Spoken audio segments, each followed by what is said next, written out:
Hey friends, I'm Shailene. Welcome to my channel. Good to see you today. Today I'm going to talk you through how I paint this pinkish purple peony. So we're going to be exploring painting in layers. So we're going to start very light and then slowly start using darker color values to add detail and dimension and form. So it's a good one. I'm really excited to show you my process. So if you're ready, let's jump in. So getting started with my painting, I am using masking tape, just regular masking tape, and I'm going to go ahead and lay this paper flat. It's about a 5x7 sheet of watercolor paper. If you are interested in following along for this painting process, I have a blog post where I have a sketch available for you to download, as well as a reference image of my finished painting and a reference of my reference image.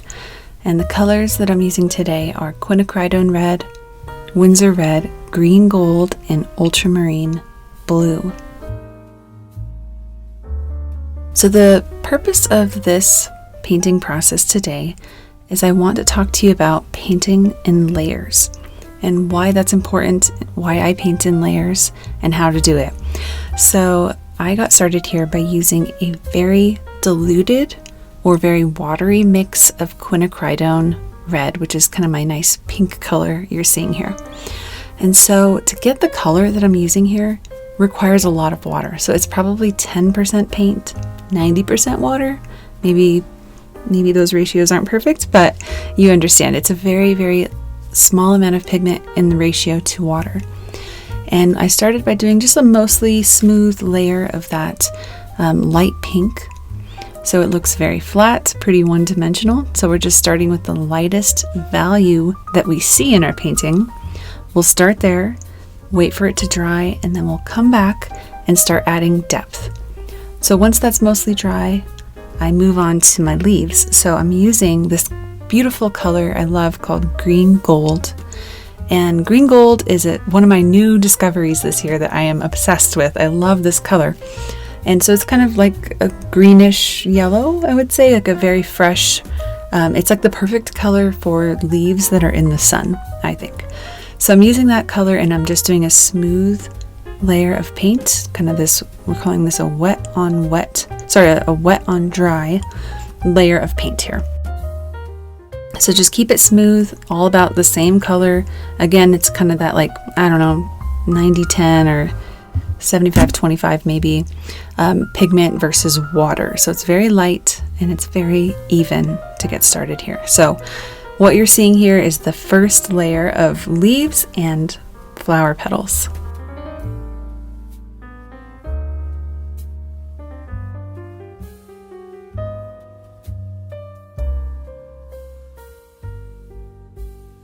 Once that's dried, I'm going to come back and it's time to start adding a little bit more depth to our petals. So I'm making sure it's all dry, feels pretty good. And then now what I'm going to do is do a mix that is just a slightly darker color of the same, so a darker value of the same color. I'm adding in a little bit of Winsor red just to give it a tiny bit more warmth. And what I'm doing here is I'm just starting to add some of the medium values that I see in my reference image, and I'm using two paintbrushes now. So I'm going to use one brush to drop color, and then I'm going to use another brush to smooth out that color as soon as I drop the paint. So one brush to drop color, one brush to smooth out and create these softer gradients.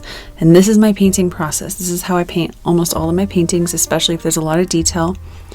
For the most part, I'm going to be using two paintbrushes, and they're about the same size, about like a size 6 or something like that. Maybe you can use a 6 and an 8, or it kind of depends on the size of your paper. If it's a large paper, you're going to use a larger brush. If it's a small paper, smaller brush. Another thing I noticed about this process is that I was kind of moving in a counterclockwise motion for every single layer that I did here, or at least I'm working around the outer ring of this flower, this peony, working on those outer ring of petals and then working my way in.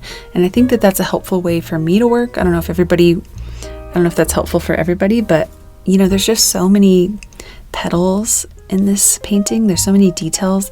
So it kind of helps me to just have a system or a framework or just a process, a process of creating this much detail. So my process is paint in layers and then kind of just paint one section at a time. So just go around the edges and then work my way in. And so this is the point of the painting. We're not adding dark values yet. We're going to save that for later. We're going to let this layer dry, and then we're going to come back and add detail. So something that's really tempting at this point in the process is to start bringing in those dark colors, because you're seeing them in your reference and you want to see that drama. You want to see your painting pop. But in order to get those amazing dark details that really make it pop off the page, we got to pay our dues and we got to work in layers before we get to that. So start light, go to your medium values, and then we'll end with some amazing details in just a few minutes. So right now I'm kind of mostly working with just the same color. It's mostly just this mixture of Winsor red and quinacridone red, kind of going in between the two. But I would say that the process for this painting is I mostly started with quinacridone red, and then I started adding more Winsor red. So I started adding a little bit more warmth as the process went on. And it looks like I'm painting really quickly, but just know that I did not paint this quickly. I sped it up to about double the time, and I even edited out some of the moments where I was really taking my time or really slowed down and just stopped to look at it. So pause this video if you need to, and just know that I'm not painting as fast as it looks like I'm painting. And even if you saw it in real time, I edited out the pauses. So I have to take my time with this. It takes a while to create this painting and to make all those little decisions about, where to drop color, where to add details and everything like that. So once that layer is dried, I come back with my green, and again, we're going to do just a darker mix of the same color. So it's green gold, but I did add a little bit of ultramarine blue just to give it a little bit more coolness, a little bit more darkness. So green gold with a little bit of blue, ultramarine blue. And what I did here was I tried to maintain the center vein of this leaf, as well as those veins that are, on the right and left side of those peonies. So I'm trying to maintain that light green for those veins. You can probably see what I'm talking about. And that's kind of a tricky thing to do. You need a pretty steady hand, and you need a very nice sharp point. And if that feels a little bit advanced for you today, it is kind of a tricky thing to do, especially with watercolor, because it's, you have to have a really good control and mastery of your paintbrush and just how much water you have in your brush and everything like that. So if that feels intimidating, I have two suggestions. One, just switch to a really small brush to do that, or just paint your leaf all one solid green color, let it dry, and then you can just paint your veins a darker green instead of maintaining that light wash that's underneath it. Just my couple suggestions there.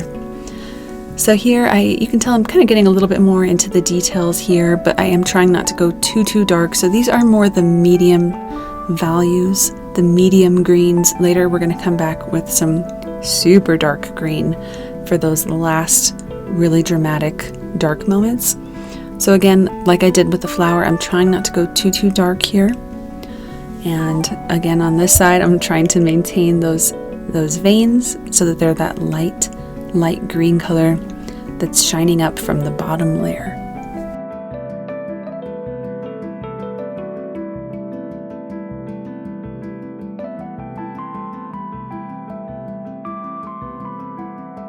Moving over to the left side, we're seeing the underside of these two leaves. So the underside of these two leaves are a little bit darker a little bit lighter in my reference, so I'm not going to paint them as dark of a green as the ones over on the right side. And I'm trying to be just a little bit more impressionistic. I'm trying to keep it just a little bit lighter, because this is the side that's also in the light. So you'll see I'm painting the right side of that stem which gives the impression that the light is coming over here from the left side. Does that make sense?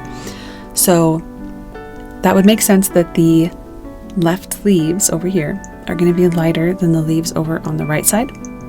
And we're going to talk about that a little bit more with our flower as well, about where the light source is coming from and adding a bit more dark values over on that right side. So just in general, keep it in mind that the right side of this painting is going to be a little bit darker, a little bit cooler.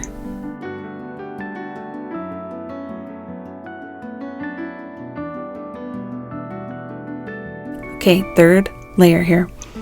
So we're going back to our peony, and I am starting to add in some darker values here. So I am adding in a little bit more blue, and this mix is going to be just a lot darker. So there's less water, maybe more of a 50-50, I don't know, something like that. And this darker purple color, purplish red color, is going to be some of the darker colors that we're seeing in this peony. Okay, so it's not the darkest, like almost black purple, but it is a very dark pinkish purplish mix here.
As you're painting these inner areas, you're going to notice that there's like a lot of little details to paint and a lot of decisions to make.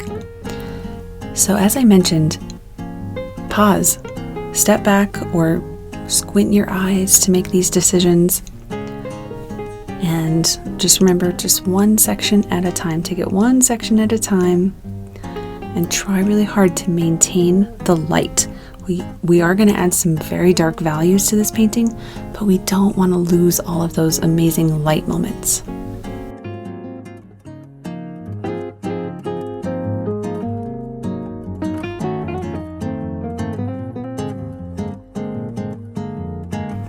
So over here, I'm painting over on the right side, and I am trying to be really careful to add slightly cooler colors over here. So they're kind of more of like a purplish pink color. And I'm going to really accentuate that in a little while. We're going to make sure that those colors are very dark over there on the right side. So the darker the colors that we start to paint, the more this peony is starting to pop off the page, isn't it? Once we start adding those darker values, it starts to really give it that dimensional look.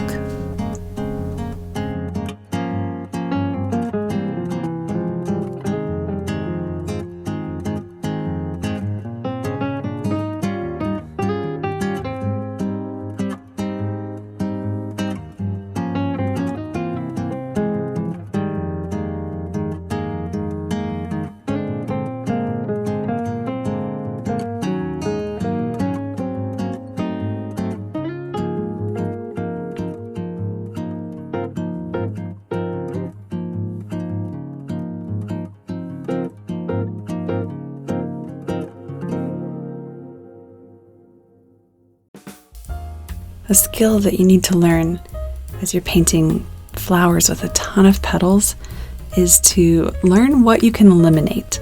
Like, you don't have to capture every single petal, every single detail, every single shadow. So learning to just sort of catch the impression of a flower without feeling like you need to render every single detail is a challenge. It's a hard thing to do. It's hard to learn that skill and learn what you can eliminate and what things you have to capture in order to make it look like a true likeness, if that makes sense. And that's something that just takes time. It takes practice. But I do think that squinting helps a lot. Squinting at your reference image, squinting at your painting, and just seeing like, what are the main things I'm catching? Like, what are the main areas that need to be accentuated? Where are the shadows that I have to capture? What areas do I have to maintain light to make this feel like a true likeness? So we're just kind of thinking about shapes, blobs. Just try and, like, I've heard somebody say, like, when you look at something to paint, imagine that you're an alien and you're looking at something that you don't know what it is. So your brain isn't already saying, oh, petal, petal, petal here, this should be folding in. Don't do that. Just look at your reference like you've never seen a peony before in your life. And you're just painting what you're seeing instead of what your brain already knows. Does that make sense? I thought that was a really helpful tip when I heard that.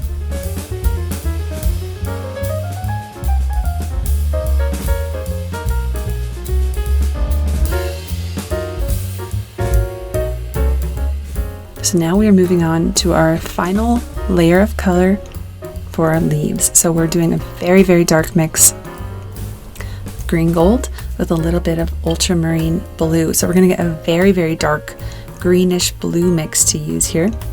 And this color is just going to help us take our leaves to that final level. It's going to make it just pop off the page, add that drama that we're really missing. And so I'm making these leaves over here on the right side. I'm not trying to cover up all the lightness because, again, we want that contrast of lighter green and dark green and some coolness and some warmth. So the coolness is what we're bringing in with this blue, and obviously the warmth is that lighter green gold that's shining out from underneath. Over here on the left side, for these very light leaves that we're seeing the bottom side of, I'm trying not to overdo it too much. I want to just add in, some dark bluish for like the shadows of those veins on the back side. But other than that, I'm trying to keep it pretty simple.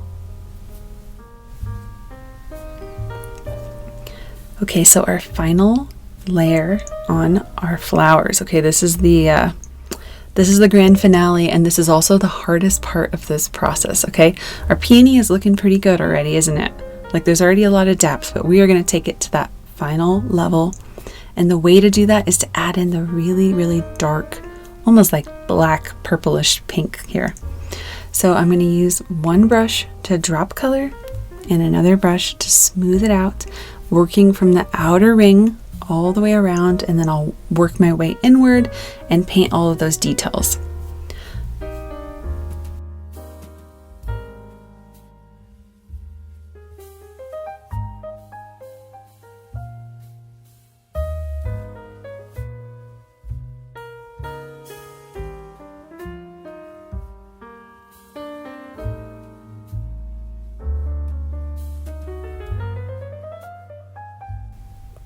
If you are painting along with me, I would love to see how your end result turns out. If you want to share it with me, you can email it to me, or you can post it on social media and tag me at Shailene Louise. I am always so encouraged when I see your paintings, and it lights me up whenever I see some of you following along with these tutorials. So please share them with me. Love to see them. And if you're interested in learning from me on a regular basis, I have a watercolor floral membership called Bloom Watercolor Club. I create 2 tutorials a month inside of there. And I recently decided that the doors are open and going to stay open. For the first year, I did kind of open door, closed door model, and only had it open a few times a year. I decided recently that doesn't exactly work for my lifestyle. I have 2 young kids, full-time stay-at-home mom, and I have pretty limited energy when it comes to marketing and doing all that. So I felt like it was just a better rhythm for me to just have the doors always open and just be regularly sharing about it and inviting people to join me there whenever the time is right for them. So if the time is right for you, I would love to see you in there. I have about 50 plus, or maybe almost 60 hours of past tutorials. I have about this time, I think we have about 150 members, all ladies, which is really fun. So we have some amazing gals in there that are so kind and so encouraging and really talented too. There's a lot of people who are very advanced in their paintings, and we also have a lot of beginners. So there's a chat where you can share your paintings and ask for feedback or encouragement. And I have a bunch of resources for you. I have tons of coloring book sketches. I have supplies lists. There's some other things in there, but I'm kind of blanking on what are the resources I have available. But anyways, I'm getting long-winded here, but the link is down below in the description. Bloom Watercolor Club. Hopefully I'll see you in there. Okay, so final details on this painting. As I was painting this dark purple around this flower, I kind of just felt like it was looking a little blobby. I don't know, there's a better word. It just felt like just these kind of blobs of dark paint, and it didn't have that nice smooth gradient that I really love in my paintings. So I went back with my damp smoothing brush, my damp clean brush, and I just took some time to kind of bounce all around this painting and smooth out these gradients, because those gradients are shadows. That's what we're seeing in this painting. And I don't like my paintings to look choppy. I like them to feel smooth. I want them to feel painterly, and I want it to feel like a painting, but I like for it to feel soft and kind of ethereal and watery. And so, you know, adding in these little smoothing details here at the end after I drop in that very dark purple color, that really helped me take this painting to where I wanted it to go. And so over here on the right side, you'll notice that I painted that very, very dark purple, and I'm smoothing that out. Again, I'm squinting. I feel like I'm repeating myself a lot, but I squint a lot. I squint at my reference. I squint at my painting, looking back and forth. And I want that farthest right side to feel like it just cast into a tiny bit more shadow, if that makes sense. And I want it to feel a tiny bit cooler, because where that shadow is, it's going to be just a little bit cooler. So a little bit more blue over on that far right side. Or it doesn't actually look blue, it looks purple, doesn't it? So this part took a little while. This part of the painting process generally is, I'll be honest, it is a little more challenging, because you are trying to add very, very, very dark values and smooth them out without covering all the light.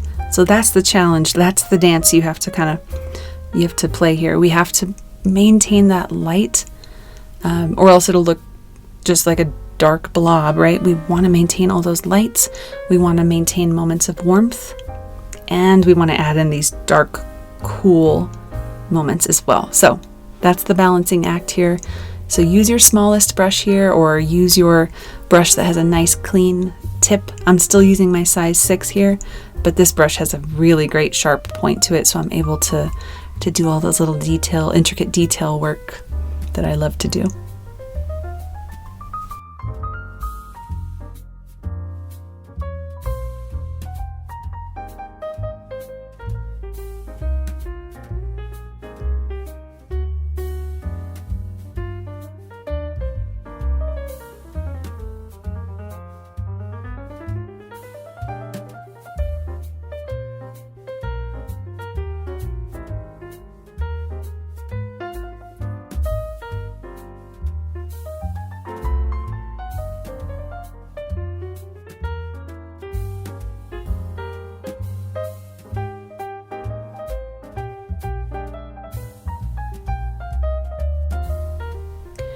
So finishing my final details here, I hope that if you painted along with me, you loved how your painting turned out. And if you just are watching this painting to learn a few tips or just enjoy a painting process, if you're not even a painter, welcome. I'm so glad you watched.